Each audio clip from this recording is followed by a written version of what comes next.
स्मृतापि तरुणातपं करुणया हरन्ति नृणाम् अभङ्गुरतनुत्विषां वलयिता शतैर्विद्युतां कलिन्दगिरिनन्दिनी तटसुरद्रुमालम्बिनी मदीयमतिचुम्बिनी भवतु कापि कादम्बिनी। तत्र प्रथमानने रसगंगाधरस्य पाठः प्रवर्तते, यत्र प्रथमानने आचार्य जगन्नाथस्य प्रतिज्ञा आसीत् ध्वनिं निरूपयितुं। तत्र प्रतिज्ञावाक्ये सः भेदद्वयं ध्वनेः स्वीकरोति, अविधामूलः लक्षणामूलश्चैति। तत्र अविधामूलस्य त्रैविध्यं प्रतिपादयता तेन रसालङ्कारवस्तुरूपस्य तस्य अविधामूलस्य एतावता विस्तारः कृतः। अस्तु, तत्रैव अस्माकम् अविधामूलध्वनौ अर्थशक्तिमूल यः उपभेदः अस्ति तस्य तत्रापि शब्दशक्तिमूलः अर्थशक्तिमूलेपि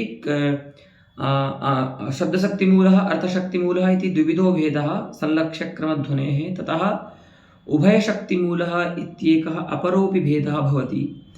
तत्र तस्य भेदस्य इदानीं चर्चां विषयीकरोति। अस्तु, तत्रैव अस्माकं पाठः अस्ति।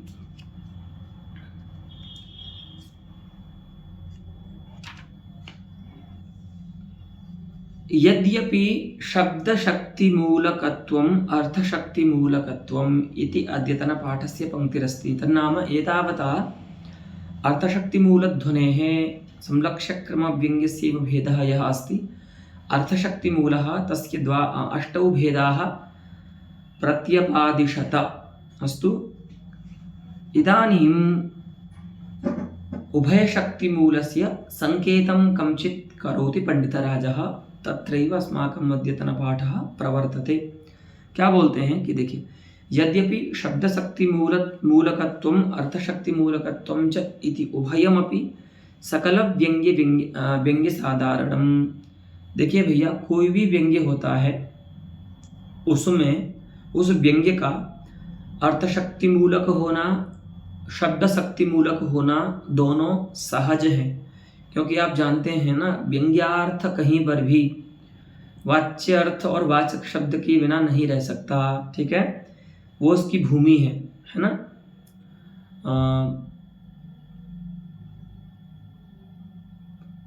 का ध्वन्यालोक की कारिका है, वो स्मरण नहीं आ रही है। यथा पदार्थद्वारेण वाक्यार्थ संप्रदीयते वाच्यार्थ पूर्विका तद्वत् प्रतिपत्तस्य वस्तुनः। आचार्य आनंदवर्धन भी कहते हैं ना कि भाई व्यंग्यार्थ का ज्ञान, अब वो व्यंग्यार्थ कैसा भी हो, चाहे उसको आप कहने को शब्द शक्ति मूलक ध्वनि कह दीजिए, अर्थ शक्ति मूलक ध्वनि कह दीजिए, लेकिन केवल शब्द शक्ति मूलक ध्वनि नहीं हो सकता, केवल अर्थ शक्ति मूलक ध्वनि नहीं हो सकता, क्योंकि व्यंग्य साधारण ही, व्यंग्य साधारण का मतलब क्या हो गया, कोई भी व्यंग्यार्थ केवल अर्थमूलक, अर्थशक्तिमूलक, केवल शब्द शक्तिमूलक नहीं हो सकता। हाँ, कहीं पर उसमें अर्थशक्ति की प्रधानता होती है तो वहां पर उसको अर्थशक्तिमूलक ऐसा व्यवहार होता है उसके लिए। कहीं पर उसमें शब्द शक्तिमूलक ऐसा, मान शब्द शक्ति की प्रधानता होती है, इसीलिए उसमें शब्द शक्तिमूलकत्व का व्यपदेश होता है। तो इस प्रकार से व्यंग्य साधारण अर्थ ही कैसा होता है, शब्द शक्ति मूलक भी होता है, अर्थ शक्ति मूलक भी होता है। ठीक है, तो वही बात आती है कि भैया फिर उसका व्यवहार ऐसा क्यों होता है कि अयम शब्द शक्ति मूलक ध्वनि, अयम अर्थ शक्ति मूलक ध्वनि। यदि सर्वस्यापि तस्य शब्दार्थोभय शक्ति मूलकता निश्चिता अस्ति चेत् कथं तावान् तत्र व्यपदेशः व्यंग्यस्य कृते भवति इति प्रश्नः इदानीम् उपतिष्ठति। क्योंकि अच्छा ऐसा होता क्यों है कि वो बताते हैं कि शब्दार्थयोः अनुसंधानं विना व्यंग्यस्यैव अनुल्लासात्, व्यंग्य का उल्लास ही नहीं होगा। जैसे बताया था ना, वाच्यार्थ पूर्विका तद्वत् प्रतिपत्तस्य वस्तुनः। क्योंकि प्रतिमान अर्थ जो होता है वह वाच्यार्थ और वाचक शब्द के ज्ञान के बिना हो ही नहीं सकता, उसका उल्लास ही नहीं होगा। तो शब्दार्थयोः अनुसंधानं विना अर्थशब्देन अत्र वाच्यार्थः गृहीतव्यः। तो तस्य अर्थस्य अनुसंधानं विना, तादृश शब्दस्य च अनुसंधानं विना व्यंग्यार्थ एव न उल्लसति। अतः तस्य व्यंग्यार्थस्य शब्दार्थोभयमूलकता निश्चेतुं योग्या। तथापि, लेकिन वही बात, फिर ऐसा व्यवहार क्यों होता है? तो उस व्यवहार की उत्पत्ति करते हैं। देखिए, तथापि परिवृत्य सहिष्णूनां शब्दानां प्राचुर्ये तत्प्रयुक्तात् प्राधान्यात् सत्याप्यर्थशक्तेः प्राधान्याच्च व्यंग्यस्य शब्दशक्तिमूलकत्वेनैव व्यपदेशः। बोले देखिए, अगर किसी व्यंग्यार्थ के लिए अयं शब्दशक्तिमूलकः व्यंग्यार्थः इति व्यपदेशो यदा भवति तदा तत्र किं द्रष्टव्यं? तो वहाँ पर क्या होगा कि परिवृत्ति असहिष्णु जो शब्द होते हैं ना, जो अपने परिवर्तन को सहन नहीं कर सकते, अर्थात उन्हीं अर्थों के वाचक आपने कोई दूसरे शब्द का प्रयोग कर दिया यदि पद्य में, तो ध्वनि वहाँ पर नहीं रहेगा। तो जिस ध्वनि के स्थल में ऐसे शब्दों की अधिकता होती है, जो शब्द परिवृत्य सहिष्णु होते हैं, अपने परिवर्तन को सहन नहीं कर सकते, ऐसे शब्दों की जो प्रचुरता है, उस प्रचुरता के ही प्राधान्य के उस प्रचुरता से उसमें आता है प्राधान्य। ठीक है, तत्प्रयुक्तात् प्राधान्यात्, तो माने उस प्राचुर्य के कारण प्राधान्य आया किसमें? शब्द शक्ति में। इसीलिए वहां पर अर्थशक्ति के होते हुए भी सत्या अपि अर्थशक्तेः अप्राधान्यात्, होते हुए भी उस अर्थशक्ति का अप्राधान्य आ जाता है, क्योंकि वहां पर ऐसे शब्दों की प्रचुरता है जिन शब्दों के परिवर्तन नहीं किए जा सकते। तो अर्थशक्ति होती हुई भी अप्रधान हो जाती है। इसीलिए उस प्रकार के व्यंग्यार्थ के लिए अयं व्यंग्यार्थः शब्दशक्तिमूलकः इति व्यपदेशो भवति। ठीक है, उसी प्रकार से अगर परिवर्तन को सहन करने वाले शब्दों की प्रचुरता हो, इसका मतलब क्या हुआ कि अर्थशक्ति वहां पर प्रधान है, अर्थ की ही दृष्टि से वहां पर व्यवहार हो रहा है, शब्दों की दृष्टि से व्यवहार नहीं हो रहा। क्योंकि अगर अर्थ नहीं बदले और उसी समान अर्थ के वाचक पदांतर का प्रयोग करने पर भी व्यंग्यार्थ रह रहा है, तो इसका मतलब यह है कि वहां पर अर्थशक्ति की प्रधानता है। तो इसीलिए परिवर्तन को सहन करने वाले परिवृत्ति सहिष्णवः शब्दाः यदि क्वचित् भूयांसः सन्ति चेत् तत्र तादृश प्राचुर्येण अर्थशक्तेः प्राधान्यं प्रयुज्यते, तेन च प्राधान्येन सत्या अपि शब्दशक्तेः। तो वहां पर ऐसा नहीं कह सकते आपकी शब्दशक्ति समाप्त हो गई, लेकिन रहती हुई भी शब्दशक्ति अप्रधान हो जाती है। इसीलिए तादृशे व्यंग्याय अयम अर्थशक्तिमूलकः ध्वनिः इति व्यपदेशो भवति। तो वहां पर उस व्यंग्यार्थ के लिए अर्थशक्तिमूलक ध्वनि ऐसा व्यपदेश होता है। वही कहते हैं परिवृत्ति सहिष्णूनां तु प्राचुर्ये अर्थशक्तेरेव प्राधान्यात् सत्या अपि शब्दशक्तेः प्रधानानुगुण्यार्थतया। प्रधानानुगुण्येन कस्याः अन्यतरस्याः शक्तेः शब्दार्थशक्त्योः कस्याः अन्यतरस्याः शब्देः प्राधान्यमस्ति इति प्राधान्यानुगुण्येन तत्र व्यपदेशो भवति। इदानीं प्राधान्यं केन निश्चीयते? प्राधान्य निश्चायकं तत्र किमस्ति? तो तदस्ति परिवृत्तिसहिष्णुशब्दानां प्राचुर्यं परिवृत्त्यसहिष्णुशब्दानां प्राचुर्यं वा। यदि परिवृत्त्यसहिष्णवः शब्दाः प्रचुराः सन्ति चेत्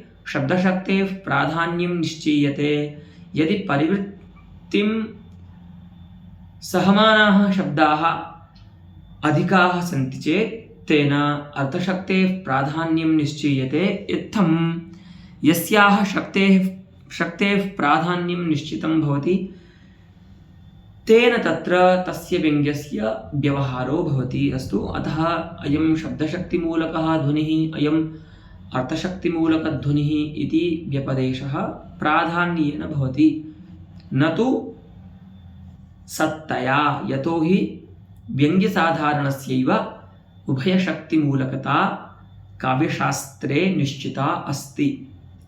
अस्तु,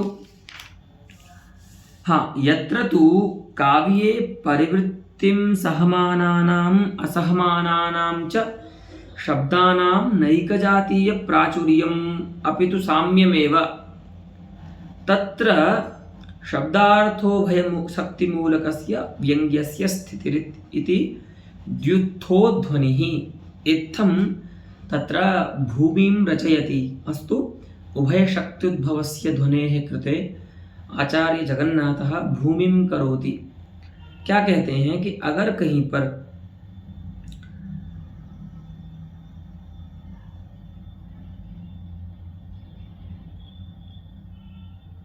किसी काव्य में परिवर्तन को सहन करने वाले और नहीं सहन करने वाले शब्दों का एक जातीय प्राचुर्य न हो, अर्थात किसी एक का प्राचुर्य न हो अपितु साम्य हो जाए, अर्थात किसी कविता में ऐसे शब्द भी हों जो परिवर्तन को सहन कर सकते हैं, इसीलिए अर्थशक्ति की प्रधानता हो सकती है, उतने ही शब्द परिवर्तन को सहन करने वाले हैं और उतने ही शब्द परिवर्तन को सहन करने वाले नहीं हैं। तो क्या करें अब? आपने तो प्राचुर्य से निश्चय किया था कि यस्य प्राचुर्यम तेन तत्र व्यपदेशो भवति। तो अब यहाँ पर तो निश्चित नहीं हुआ कि अर्थशक्ति की प्रचुरता है, प्रधानता है या शब्द शक्ति की प्रधानता है। तो ऐसे काव्य के लिए क्या व्यवहार करें? तो वही कहते हैं तत्र शब्दार्थो भय शक्ति मूलकस्य। तो वहां पर आपको न शब्द शक्ति मूलक ध्वनि व्यपदेश करने की आवश्यकता है, न अर्थ शक्ति मूलक। वहां पर आपको उभय शक्ति मूलक ऐसा व्यपदेश करना उचित होगा। तत्र तादृश काव्ये शब्दार्थो भय शक्ति मूलकस्य व्यङ्ग्यस्य स्थितिः। तो वहां पर कैसा व्यंग्यार्थ होगा? शब्दार्थो भय शक्ति मूलक व्यंग्यार्थ होगा। इसीलिए उस ध्वनि के लिए अयम द्व्युत्थो ध्वनिः, यथा शब्दशक्त्युत्थः ध्वनिः अर्थशक्त्युत्थः ध्वनिः तथैव अयम यत्र परिवृत्तिशैष्णवश्च शब्दाः समानाः सन्ति तादृशं काव्यं यदस्ति तत्र यः ध्वनिर्भवति सः ध्वनिः शब्दार्थोभयशक्त्युत्थः ध्वनिः व्यपदिश्यते। अस्तु, अब उसमें शंका करते हैं, न चायं शब्दशक्तिमूलकतया एव अर्थशक्तिमूलकतया एव वा व्यपदेष्टुं शक्यः विनिगमक का भावात्। तो अब इसमें यह है कि कोई कहता है कि शब्दशक्ति या अर्थशक्ति इन दोनों में से किसी एक का व्यवहार क्यों नहीं कर सकते यहाँ पर? तो कहते हैं कि देखिए भैया, कोई विनिगमक नहीं है, है ना। विनिगमक माने विनिगमना होती है जिसमें विवाद उपस्थित होने पर दो पक्षों में एक पक्ष में जो विवादाध्यसित विषय को झुका दे, यानी उसकी तरफ मोड़ दे, ऐसी युक्ति या वचन को विनिगमना कहते हैं। एक तरह पक्षपातिनी युक्तिर विनिगमना। तो जब अब हमने प्रमापक क्या माना? शब्द शक्ति मूलक अर्थ शक्ति मूलक ध्वनि के व्यपदेश का, कि भैया जहाँ पर इस प्रकार के शब्दों की प्रचुरता हो वहाँ पर शब्द शक्ति मूलक ध्वनि, जहाँ पर इस प्रकार के शब्दों की प्रचुरता हो वहाँ पर अर्थ शक्ति मूलक ध्वनि होगा। लेकिन यहाँ पर तो दोनों ही शब्दों की समता है, कोई भी अधिक नहीं है, तो कोई विनिगमना नहीं है दूसरी, जिससे ये निश्चय किया जा सके कि अयम अर्थशक्त्युद्भवः ध्वनिः उत शब्दशक्त्युद्भवः ध्वनिः। तो वही कहते हैं विनिगमकाभावात् अयम ध्वनिः एकतरः व्यपदेष्टुं न शक्यः। किसी एक, दोनों में से कोई एक नहीं कहा जा सकता। शब्द शक्त्युद्भवो वा अर्थशक्त्युद्भवो वा इति एकः व्यपदेष्टुं न शक्यः, है ना। तो बोलते हैं कि ठीक है, ऐसा करते हैं, संकर मान लीजिए। संकर तो मान सकते हैं ना, कहीं पर दो भिन्न जातीय पदार्थों का मिश्रण होता है ना, समावेश होता है एक ही अधिकरण में, तो वहाँ पर उसका संकर मान लेते हैं। जैसे किसी काव्य में मितसापेक्षतया अगर दो अलंकार रहते हैं तो उन अलंकारों का हम संकर मान लेते हैं। तथैव अत्रापि द्वयोः शब्द शक्त्युद्भवस्य अर्थशक्त्युद्भवस्य च ध्वनेः संकरः भवतु, तो उसका भी समाधान देते हैं। नापि शब्दशक्तिमूलकार्थशक्तिमूलकयोः संकरेण अयं गतार्थयितुं योग्यः, है ना। इस ध्वनि को आप संकर के भेद में भी नहीं मान सकते कि ये संकर है। कैसे नहीं है? क्योंकि व्यंग्य भेदे एव संकरस्य इष्टेः। संकर की इष्टि अर्थात स्वीकृति कब हो सकती थी? जब यहाँ पर व्यंजक के समान व्यंग्य का भी द्वैविध्य होता, है ना। व्यंजक में तो भेद है, लेकिन व्यंग्य तो एक ही है ना। यहाँ पर व्यंग्यार्थ तो एक ही हो रहा है, तो भले ही व्यंजक भिन्न हो, है ना, कि कुछ शब्द प्रवृत्ति को सहन करने वाले हैं, कुछ प्रवृत्ति को परिवृत्ति को सहन करने वाले नहीं हैं। तो व्यंजक में तो भेद है, लेकिन हम व्यवहार किसके लिए कर रहे हैं? व्यंग्य के लिए। तो व्यंग्य में तो भेद नहीं है, व्यंग्य तो एक है। और संकर का व्यवहार कहाँ होता है? दो में होता है, दो से अधिक में होता है। एक में संकर का व्यवहार नहीं होता। संकर का अर्थ ही है दो विजातियों का मिश्रण, है ना। तो व्यंग्य का अभेद जो है, व्यंग्य का जो एक होना है, उसके कारण यहाँ पर आप इस भेद को, हम जिसको उभय शक्त्युत्थ मान रहे हैं ध्वनि के भेद को, उसको आप शब्दार्थोभय शक्त्युद्भव ध्वनि के का संकर भी नहीं मान सकते। ठीक है, तो आपको अलग ही एक संलक्ष्य क्रम व्यंग्य ध्वनि का भेद मानना होगा, शब्द शक्ति मूलक ध्वनि और अर्थ शक्ति मूलक ध्वनि से पृथक। ठीक है, यह तो व्यंग्यस्य ऐक्येन तस्य अनुत्थानात्। सांकर्य यहाँ पर उत्थित नहीं हो सकता। क्यों? क्योंकि व्यंग्य एक है और सांकर्य जो होता है वो अनेक में ही संभव है। अस्तु, तो अत्र व्यंग्यस्य एकत्वात् सांकर्यं न उत्तिष्ठति। अस्तु, न उद्भवति। इदानीम् अस्य तृतीयस्य संलक्ष्य क्रमव्यंग्य ध्वनेः प्रभेदस्य उदाहरणं दर्शयत्याचार्यः। पश्यन्तु। रम्यहासा रसोल्लासा रसिकाली निषेविता सर्वांगशोभा संभारा पद्मिनी कस्य न प्रिया। अत्र कविः कस्यचित् कांचित् पद्मिनीं नायिकां प्रशंसन् तस्याः कमलिन्या साम्यं विवक्षति। अस्तु, अभेदं वा विवक्षति। पद्मिनी किसकी प्रिय नहीं होती? अर्थात सर्वेषां प्रिया सा पद्मिनी भवति। पद्मिनी अर्थात कमलिनी, पुनः पद्मिनी अर्थात विलक्षणा काचिन नायिका। पद्मिनी एक नायिका का प्रकार है। अस्तु, तो विशिष्ट जाति या काचित नायिका, तो दोनों यहाँ पर अर्थ होंगे सभी विशेषणों के, दोनों के पक्ष में। कमलिनी के पक्ष में भी अर्थ होगा और नायिका के पक्ष में भी अर्थ होगा। तो कैसी कमलिनी या कैसी पद्मिनी नायिका, पद्म जाति या नायिका सबको प्रिय होती है? तो बोलते हैं रम्यहासा। रम्यः अर्थात सुभगः, मनोहारी हासः अर्थात विकासः। अयम् अर्थः कमलिन्याः पक्षे। यतोहि विकसिता एव कमलिनी मनः हरति चेतांसि हरति सहृदयानाम्। अस्तु, तो एवं भूता रम्यहासा अर्थात सुभग विकासा, मनोहारी विकासा कमलिनी सर्वेषां प्रिया यथा भवति तथैव रम्यः हासः। इदानीं हासो नाम दंतविकासरूपः हासः, है ना, वदन का विकास रूप जो हास है उस प्रकार का। तो सुंदर है हंसी जिसकी, ऐसी जो पद्मिनी नायिका है वह किसकी प्रिय नहीं होती। और आगे बोला रसोल्लासः रसस्य श्रृंगार रूपस्य उल्लासः यस्याम सा नायिका। तो श्रृंगार रूपी रस का उल्लास स्थान है जो, ठीक है। तो कोई भी नायक जो होगा उस नायिका के मुख को देख करके उसके हृदय में रति उत्पन्न होती है, इसीलिए यह जो नायिका है वो कैसी है, श्रृंगार रस का उल्लास स्थान है। अस्तु, तो एवं रसोल्लासा। अच्छा, तो कमलिनी के पक्ष में क्या अर्थ करेंगे, रसो नाम मकरंदः परागः, तस्य उल्लासः यस्याम उत्पत्ति यस्याम सा पद्मिनी अर्थात कमलिनी।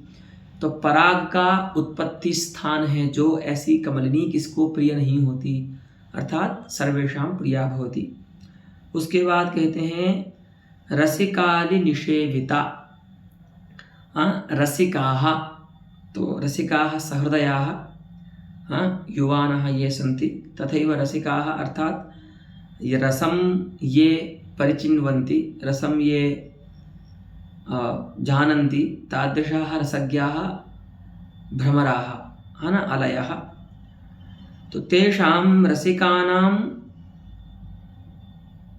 आलिभिः अर्थात समुदायैः, जो रसिक सहृदय जन हैं उनके समुदायों के द्वारा जो निषेवित है, अर्थात अनेक युवा जिसका आश्रय करते हैं, जिससे प्रेम करते हैं, ऐसी जो पद्मिनी नायिका है, वहाँ अर्थ करेंगे अली शब्दस्य भ्रमरः अर्थः। तो जो रसिक भ्रमर हैं, है ना, पराग के ग्रहण में पटु जो हैं, तो पराग ग्रहण पटीयांसः ये सन्ति भ्रमराः अलयः। तेषां तैः भ्रमरैः या निषेविता अस्ति, सेविता अस्ति, सा पद्मिनी अर्थात कमलिनी। कस्य न प्रिया, पुनस्तथैव सर्वांगशोभासंभारा। सर्वेषु अंगेषु शोभायाः संभारः अतिशयः यस्याः सा सर्वांगशोभारा। तो नायिका जो होती है पद्मिनी नायिका, उसके भी सभी अंग शोभा संपन्न होते हैं, तो इसीलिए वो कैसी होगी, सर्वांग शोभा संभारा होगी। और उसी प्रकार से जो कमलिनी होती है उसके भी सभी अंग, तो मृणाल आदि जो उसके अंग हैं, मृणाल है, उसके जो दल हैं, उसका जो मध्य है जिसको कोश कहते हैं, जहाँ पराग रहता है, उन सभी अंगों में उसके भी शोभा का अतिशय है। तो कमलिनी भी कैसी होती है, सर्वांग शोभा संपन्ना होती है। उसी प्रकार से पद्मिनी नायिका भी सर्वांग शोभा संपन्ना होती है। हस्तपादादि जो सर्वांग हैं उस नायिका के वे सभी सुंदर होते हैं। तो एवं भूताया विशिष्टा पद्मिनी नाम अथवा पद्मिनी जातीया नायिका अस्ति, सा कस्य प्रिया न भवति, अर्थात सर्वेषां प्रिया भवति। यथा तथैव शोभा संपन्ना कमलिनी सर्वजनस्पृहणीयतां बिभर्ति, तथैव इयं पद्मिनी नायिका सर्वास्वाद्यतां गच्छति। अस्तु, अयं कश्चित् अर्थः अस्य पद्यस्य अस्ति। इदानीम् उपपत्तिं करोति पंडितराजः। पश्यन्तु, अयं च वाक्यमात्रे। हाँ, देखिए, यह जो द्युत्थ ध्वनि होता है ना, शब्द अर्थ उभय शक्ति मूलक जो ध्वनि होता है, वह वाक्य में ही संभव है। पहले ध्वनि के समान पद वाक्य निष्ठता उसकी संभव नहीं है। क्यों? क्योंकि इसका स्वरूप समझिए, इसमें कुछ शब्द तो नानार्थक होते हैं और कुछ शब्द एकार्थक होते हैं। तो नानार्थक शब्द जब रहेंगे, अर्थात परिवृत्ति सहिष्णु जो शब्द रहेंगे, तो परिवृत्ति असहिष्णु जो शब्द रहेंगे, वे नानार्थक शब्द रहेंगे तो उसके कारण ये शब्द शक्ति ध्रुवत ध्वनि कहलाएगा, माने उसका भाग आया। और जो एकार्थक शब्द रहेंगे वे परिवृत्ति को सहन करने वाले शब्द रहेंगे। तो इस उभय शक्ति उद्भवत ध्वनि में दोनों प्रकार के शब्दों की आवश्यकता होती है, अर्थात नानार्थक शब्दों की भी आवश्यकता होती है, एकार्थक शब्दों की भी आवश्यकता होती है। तो जब अनेक शब्द होंगे, क्योंकि नानार्थक भी चाहिए और एकार्थक भी चाहिए, तो जब अनेक शब्द होंगे तब तो वाक्य ही कहलाएगा ना, वह शब्द समुदाय रूप जो पद्य होगा। तो पद समूह होने के कारण, क्योंकि एक पद में कभी भी उभय शक्त्युत्थ ध्वनि नहीं हो सकता, माने एक पद कभी भी उभय शक्त्युत्थ ध्वनि का व्यंजक नहीं हो सकता, अपितु अनेक पद होंगे जिसमें से कुछ नानार्थक होंगे, कुछ एकार्थक होंगे।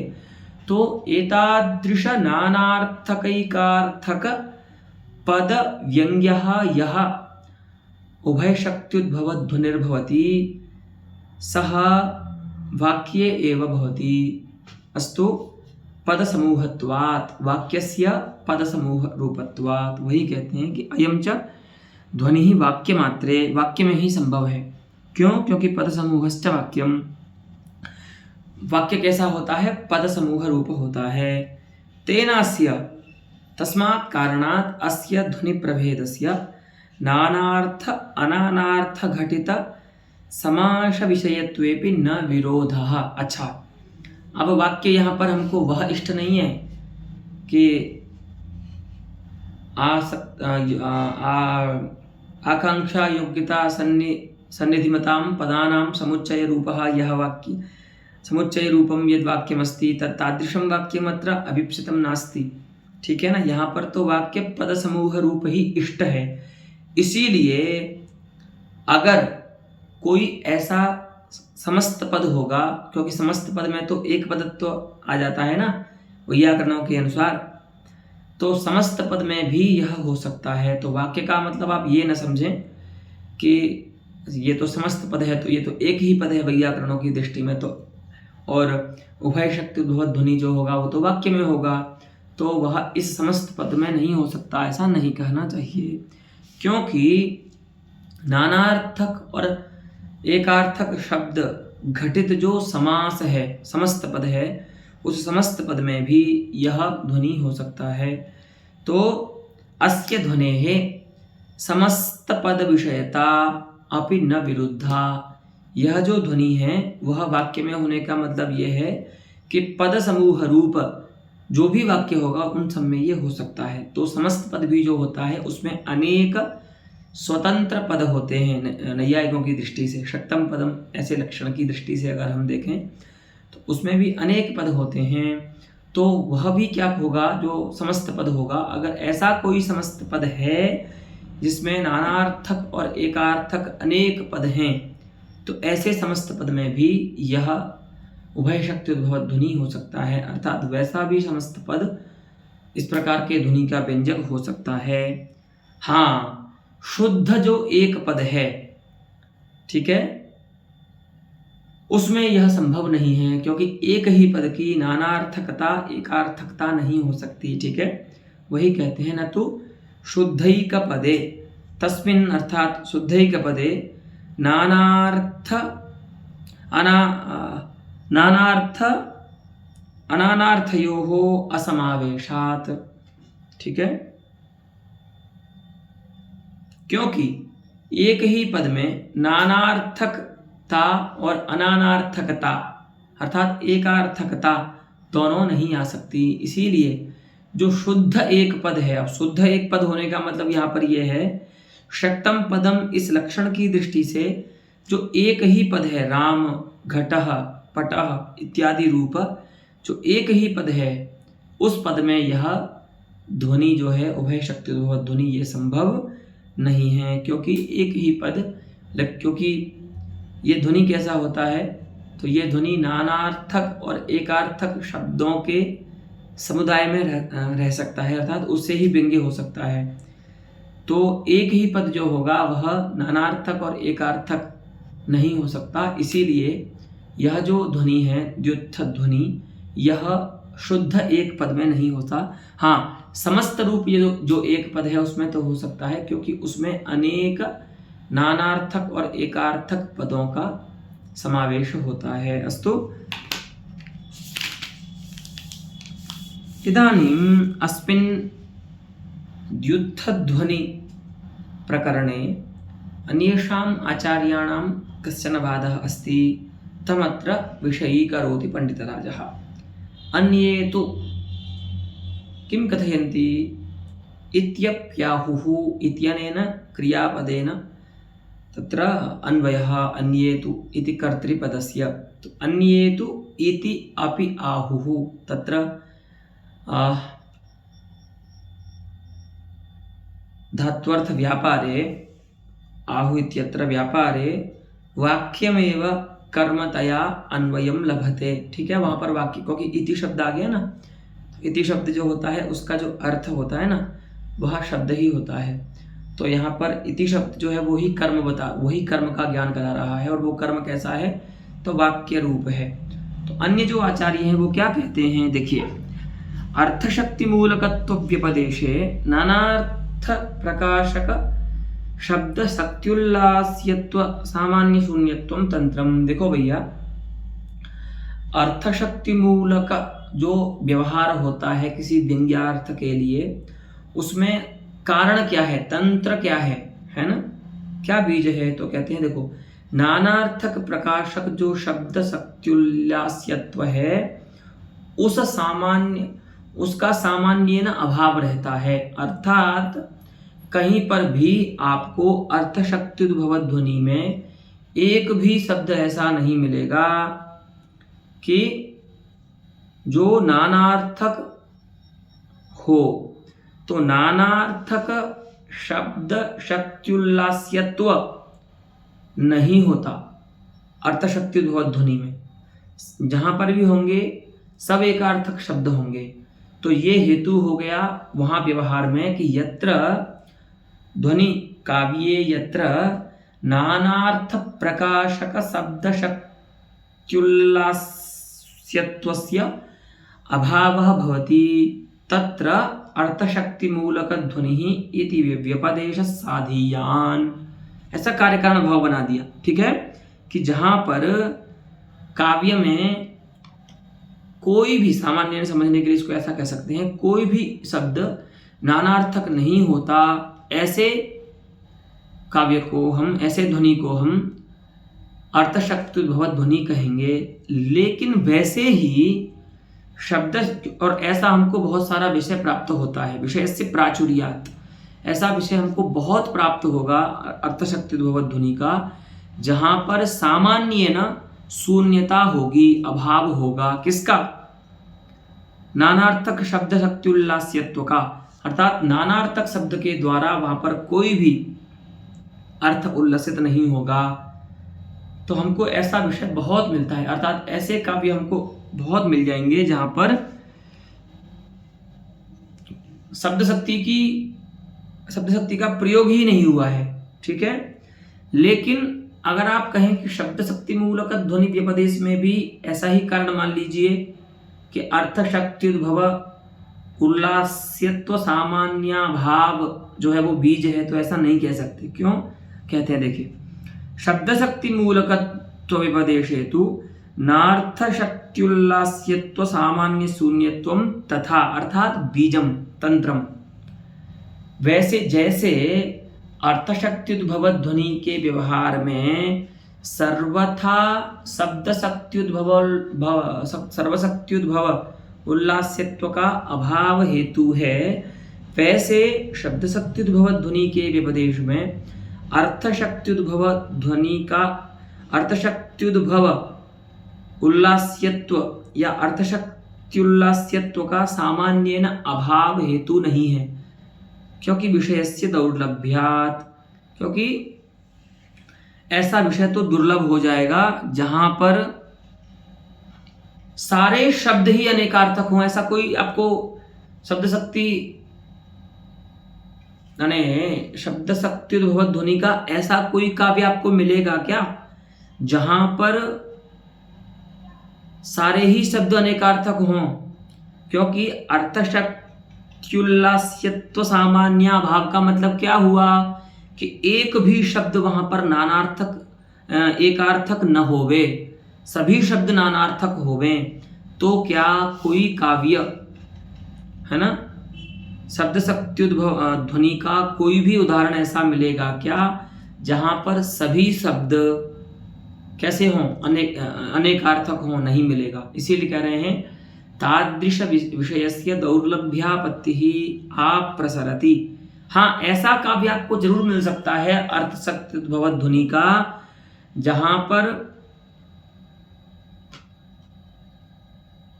एक भी कोई काव्य ऐसे बहुत सारे काव्य मिल जाएंगे जहां पर एक भी शब्द नानार्थक न हो, है ना। लेकिन ऐसा कोई काव्य नहीं मिलेगा शब्द शक्त्युद्भव ध्वनि का उदाहरण जहां पर सभी शब्द नानार्थक हों, या मिलेगा भी तो बहुत दुर्लभ है वो, है ना। असंभव तो नहीं बोल रहे हैं, दौर्लभ्यापत्ति बता रहे हैं उसमें। तो इसीलिए नहीं नानार्थ शब्द मात्र घटितम पद्यम प्रचुर विषयम अतः शब्द शक्ति मूलकत्वेनैव अयं शक्य व्यपदेशो ध्वनि। इसीलिए क्या कीजिए, यहां पर भी क्या है, नहीं नानार्थ शब्द मात्र घटितम पद्यम प्रचुर विषयम, क्योंकि केवल नानार्थक शब्दों के द्वारा ही कोई पद्य नहीं लिखा जा सकता, ऐसा पद्य प्रचुर विषय नहीं होता। इसीलिए क्या कीजिए, तो हमारे वाले जो हमने पद्धति बताई है ना आपको व्यवहार की, उस व्यवहार की पद्धति के अनुसार, उस बीज के अनुसार, उस हेतु के अनुसार, व्यवहार का जो हेतु हमने दिया है उस हेतु के अनुसार यहाँ पर इस काव्य को शब्द शक्ति मूलक ध्वनि ही कहना चाहिए। इस ध्वनि को शब्द शक्ति मूलक ध्वनि ही कहना चाहिए, क्योंकि यहाँ पर कुछ जो शब्द हैं वो नानार्थक हैं, ठीक है। अच्छा, ऐसा कोई आपको काव्य नहीं मिलेगा जहां पर सभी शब्द नानार्थक हों, लेकिन ऐसे काव्य आपको मिल सकते हैं जहां पर कुछ शब्द अनेकार्थक हों। तो कुछ शब्दों के अनेकार्थक होने पर तो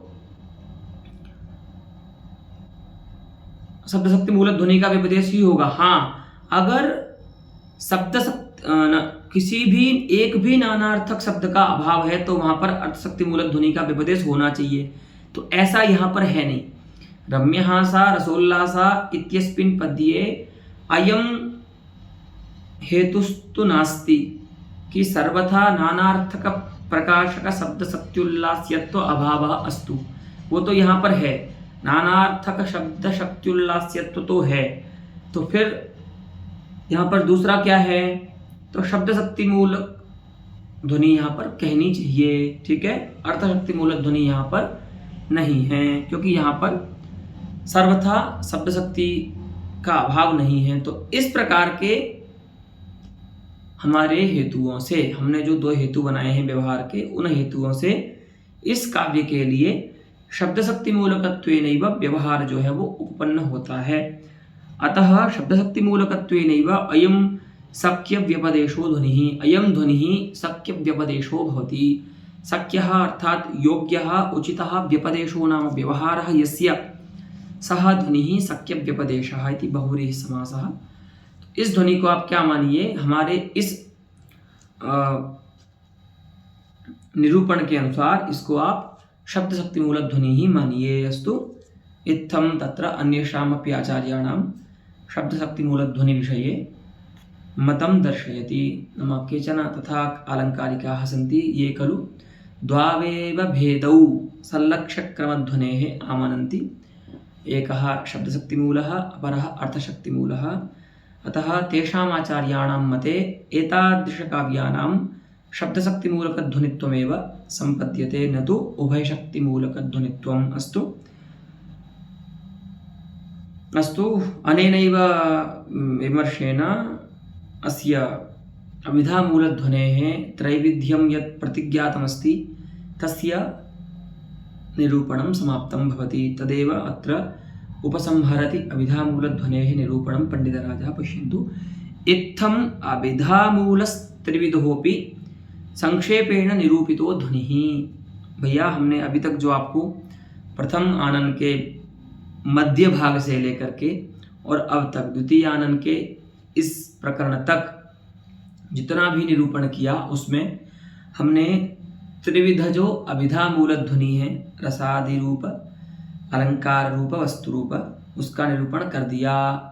अब यह जो दूसरा जो ध्वनि भेद है ना, लक्षणामूल ध्वनि, उसका हम निरूपण करेंगे। और भी कह रहे हैं कि देखो यहाँ तक तो हमने निरूपण कर ही दिया है सामान्य ना, और कहीं पर भी अगर उपयुक्त होगा इस ध्वनि का निरूपण करना तो हम यथावसर इस ध्वनि का निरूपण करेंगे। तो निरूपयिष्यते च यथावसरम अंशतः, यहाँ पर तो हमने विस्तार से उसका निरूपण कर दिया है अभिधा मूल ध्वनि का, लेकिन हम तत्र तत्र प्राप्तावसरतया अंशतः निरूपणम करिष्यामः, तो उसका भी हम आगे आगे निरूपण करेंगे। ठीक है, अस्तु। तर्हि एतावता एव अलम् अद्यतनपाठेन। पुनः आगामिनि पाठे लक्षणामूलध्वनेः द्वितीयध्वनिप्रभेदस्य प्रपञ्चं वयं विधास्यामः। अस्तु, धन्यवादस्तावत्।